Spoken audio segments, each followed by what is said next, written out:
Il est 8h30. Notre équipe termine de fixer une balise GPS sur une bouteille en plastique afin de la suivre pendant toutes les étapes de tri et de recyclage. La balise est fixée sur la bouteille en plastique. Elle est ensuite déposée dans le bac de tri.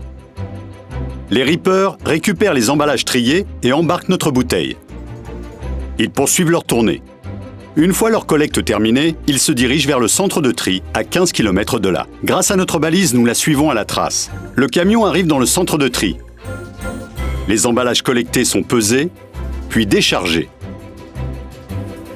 Ils vont être séparés par matériaux au cours de différentes étapes.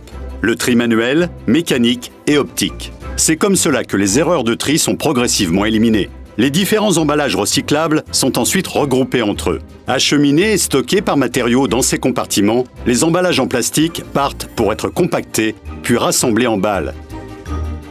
L'étape de tri est terminée. Direction l'usine de recyclage du plastique. Ici, les bouteilles en plastique vont être transformées en matière première. Les balles sont d'abord déballées.